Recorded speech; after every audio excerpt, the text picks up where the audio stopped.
एक दिन बात है, एक दिन की कथा है। नंद बाबा के पास ब्रजवासी बैठे हुए हैं और ब्रजवासी नंद बाबा को कहने लग गए, बाबा आप ब्रज के राजा हो, राजा होने के नाते हमारी समस्या का समाधान करिए। क्या समस्या है? महाराज कंस हम लोगों को गाय के दूध का, घी का, दही का उचित मूल्य नहीं देते, इसलिए कुछ किया जाए जिससे हमको आमदनी बढ़े। जानते हो उस सभा पर भगवान बैठे थे, भगवान ने कहा एक ही काम करो, दूध दही घी मथुरा भेजना बंद कर दो, और मथुरा नहीं जाएगा तो अकाल पड़ेगा मथुरा पर, अकाल पड़ेगा तो दाम अपने आप बढ़ जाएगा। दूध दही घी न भेजने का नंद बाबा ने आदेश दे दिया, लेकिन 2-4 गो आदमी थे जो चोरी छुपे जंगल ही जंगल नावाडी होते हुए ले जाते थे, आस्ते आस्ते लेके चले जाते थे, पारसनाथ पहाड़ पार करके निकल जाते थे जंगल में। कुछ लोग होते हैं ना जो 2 नंबरी भी कर लेते हैं। अब ये तो बोकारो जिला है, यहाँ तो सारा काम 2 नंबर का ही चलता है। क्या बताना, कोयला भी 2 नंबर का सब चलता है। जानते हुए बीच आपके यहाँ नहीं होता है, लेकिन उधर दूसरों तरफ चले जाता। अब क्या करें, हमारा काम कथा करने का, उनका काम चोरी करने का चल रहा है। तो कुछ लोग गड़बड़ी करते, गड़बड़ी से माखन दूध दही बेचने लग गए मथुरा। भगवान को पता चला, भगवान ने सोचा जो नहीं बेच रहे उनको फायदा नहीं होगा, क्या किया जाए, इन गोपियों के माखन को चुराना होगा। तो जंगल में मटके फोड़ देते भगवान, गोपियां रात को ले जाने लगी। तो भगवान ने कहा देखो अब चोर मंडली बनाना होगा। चोर मंडली कैसे बनेगी? तो भगवान ने कहा चोर मंडली के लिए एक काम करो, सभी के घर से एक एक बच्चे को ले लो, सभी के घर से सवार भरत के एक कैंडिडेट থাকলে समस्या হবে না। क्यों? बोले यदि चोरी पकड़ा गई तो हम बोलेंगे तुम्हारा लड़का खुद चोरी कर रहा है, तुम्हारे घर में समझ में नहीं आ रहा, निजर बच्चा के सामलाते पाच्छो ना, लोकेर बच्चा के गाल दिच्छो, पहले अपने बच्चे को संभालो। इसलिए सभी के घर से एक बच्चे को ले लो, सबके घर से रहेगा, और चोरी पकड़ाई तो फिर अपनी बदनामी के कारण दूसरे को कहेगा नहीं ना ये चोर है। मान लो चोरी करते हुए उसके घर का ही व्यक्ति पकड़ा जाए तो थाने में केस करने जाएगा क्या? जाएगा? भगवान ने कहा हम लोग बच गए। दूसरा कि देखो भाई किसके घर में कौन नहीं रहेगा ये सूचना तो उसी के घर वाला देगा ना, जिसको चोरी कराना है। 2 फायदा। तीसरा, ये संविधान का नियम है हम लोगों का कि चोरी करते यदि कोई पकड़ाएगा तो किसी का नाम नहीं बताएगा, और बता दिया जो पकड़ाएगा वो मार तो खाएगा, नाम बताया तो फिर हम लोग सब मिल करके पीटेंगे, पंचायती मार लगाएंगे। इसलिए चोरी करके पकड़ाने वाला नाम नहीं बताएगा। चौथा नियम, चोरी करने जाओगे तो 1-2 लोग सड़क को देखते रहना, यदि कोई आ रहा हो तो सीटी बजा देना, और सीटी बजते ही क्या होगा, जो जहां है वहां से भाग जाना। इस चक्कर में मत रहना हमारे ताऊ का लड़का रह गया, हमारे चाचा का लड़का रह गया, जिसको जहां मौका मिले भाग जाना। समझ में आ रहा है ना भगवान के चोरी का नियम? सबके घर से आदमी ले लिए, भगवान ने कह दिया कोई बचना, कोई नाम नहीं बताना, कोई पकड़ाना नहीं, पकड़ा जाना तो नाम नहीं बताना, कोई किसी के लिए रुकना नहीं। भगवान ने कह दिया सब प्रकार की बातें, और सबकी मंडली बनाई। जैसे हम लोगों की भागवत मंडली, उस तरह भगवान की चोर मंडली। चल पड़े चोरी करने, जाते घरों पर चोरी करते। माखन खाते, खिलाते और मटके फेंकते। गोपियों ने मटकों को ऊपर बांध दिया। आपके दाएं बाएं आज मटका बंधा हुआ है, अभी लीला देखोगे आप लोग। मटके बंधे हुए हैं, ऐसे ऊपर गोपियां मटके बांध देती।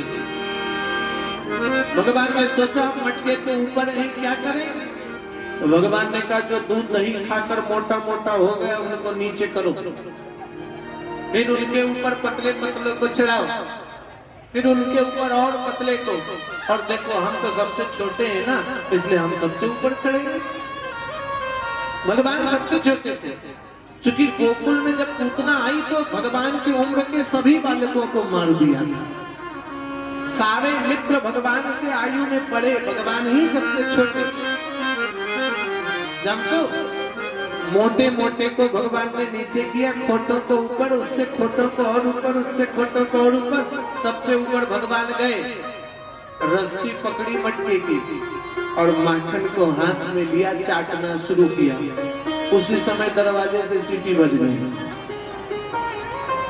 अब बजी तो भगवान ने कहा था ना सीटी बजते भाग जाना, सब भागे। नीचे वाले भागे तो ऊपर वाले कहां जाएंगे, गिर पड़े सब। वो तो गरीबत थी, भगवान ने रस्सी पकड़ी थी तो लटके रह गए। अब चिल्लाए कोई तो बचाओ। भगवान ने कहा आपने तो कहा था किसी को बचाना मत, भागना। सब भाग गए, बाबा भगवान ऊपर ही लटके रह गए। अरे कोई तो बचाओ, कोई तो बचाओ। गोपी आ गई, कहने लग गई आज कन्हैया पकड़ा गया माखन चोरी करते हुए। क्या कर रहे हैं ऊपर? भगवान ने कहा तुमको चोर दिखाई देते और क्या, मटके में लटके हुए माखन चोरी कर रहे हो, मटका नीचे रखा तो ऊपर चले जाते हो। भगवान ने कहा गोपियां सावधान, हम चोरी वोरी नहीं कर रहे, मेरे घर में कोई माखन की कमी है क्या? तो क्या कर रहे हैं ऊपर? बोले हम अपनी गौ माता खोज रहे हैं। गौ माता कहाँ है? बोले मटके के भीतर। वहां कैसे पहुंच गई? भगवान ने कहा गौ माता उछलती है, नहीं देखा क्या? उछलते उछलते मटके में घुस गई। गोपियों ने कहा नीचे उतारो, देखिए कहाँ इसकी गौ माता है। भगवान बड़े चतुर है। छोटी सी गौ माता, खिलौने वाली चांदी की गौ माता भगवान के पास थी। भगवान ने धीरे से हाथ पर बांधा और मटके के भीतर हाथ डाल के गौ माता कहाँ गई, गौ माता कहाँ गई, गौ माता कहाँ गई, और निकाल कर दिखाते हैं देखो मेरी गौ माता। गोपियां समझ गई लाला झूठ बोल रहा है, लेकिन गोपियां देखो भगवान से प्रेम करती है, चिढ़ाने लग गई। कन्हैया तेरी गौ माता चलो मटके में चली गई तो मुंह में माखन कैसे लग गए हो, मुंह पे कैसे लगा? भगवान ने कहा देखो गोपियां, वो ऐसा है कि हम लोग जो है ना रोज माखन खाते हैं, और रोज माखन खाते तो खाते खाते मेरे होंठ मीठे हो गए। मैं जब तुम्हारे घर पर आया तो एक चींटी मेरे पैर से चढ़ गई ऊपर। गौ माता जब मैं खोज रहा था तो वो चींटी आकर मेरे होंठ को चीनी समझकर खाने लग गई, और जब चीनी समझकर खाने लगी तो भाई मेरे हाथ में तो माखन था, मैंने हटाया जैसे ही चींटी को तो सोई मेरे मुंह पे माखन लग गए। ठाकुर जी है भगवान, ऐसे बहाने करते हैं, कभी कुछ बहाने कभी कुछ बहाने, और बहाने बहाने में भगवान जाते हैं। कभी गोपियां पकड़ा जाती तो यशोदा के पास ले जाती। यशोदा मैया को कहती तेरा लाला आज नंगे हाथ पकड़ाया है। यशोदा कहती मेरे घर में माखन की कमी है क्या? झूठ बोलती है तू, और यदि मेरा लाला माखन खा भी ले तो क्या दिक्कत है? मेरे घर में माखन की कमी है क्या कोई? मटका फोड़ दे, एक फोड़े 10 ले जाओ, लेकिन मेरी लाला की शिकायत लेकर मेरे पास बताया करो। यशोदा प्रेम करती है। एक दिन भगवान माखन चोरी करने गए। भगवान ने कहा आज से अब मटके के ऊपर नहीं रहेंगे हम, अब मटके के ऊपर नहीं, मटका पहले नीचे उतारेंगे फिर खाएंगे।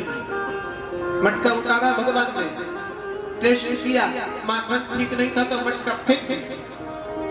दूसरा उतारा, चखा, माखन ठीक नहीं लगा तो फिर फेंक दिया। तीसरा उतारा, चखा, माखन ठीक नहीं लगा, फेंक दिया। अब पूरे आंगन में तो माखन ही माखन हो गया। कुत्ते में फिर सीटी बज गई, सब भाग गए, भगवान भाग ही ना पाए, सब माखन माखन। चले तो स्लिप हो, चले तो स्लिप हो। गोपियों ने पकड़ लिया भगवान को, कहने लगे आज तो पकड़ाया है, आज कौन सी गौ माता तुम्हारी घुस गई मटके पर, और मटके पर घुसी तो निकालते, मटके क्यों फोड़ा तुमने, चलो तुम्हें ले जाते। गोपियां भगवान को खींच कर ले जा रही यशोदा के पास। जानते हो जैसे माताएं माथे पर घूंघट रखती है ना, ऐसे ब्रज आदि पर गोपियां घूंघट यहाँ तक रखती हैं, सामने गोपियां यहाँ तक घूंघट करके नंद भवन जा रही हैं, भगवान को खींचे ले जा रही। भगवान ने सोचा आज तो चोरी पकड़ा गई, आज तो मार पड़नी क्या करें। गोपियां झुंड के झुंड लेकर भगवान को खींचे जा रही। भगवान ने मैंने नहीं की चोरी, मैंने नहीं की चोरी। जो गोपी खींच के ले जा रही थी उसका लाला ऊपर से देख रहा था। उसने इशारे में बोला कन्हैया क्या हुआ। कन्हैया ने सोचा मौका मिल गया।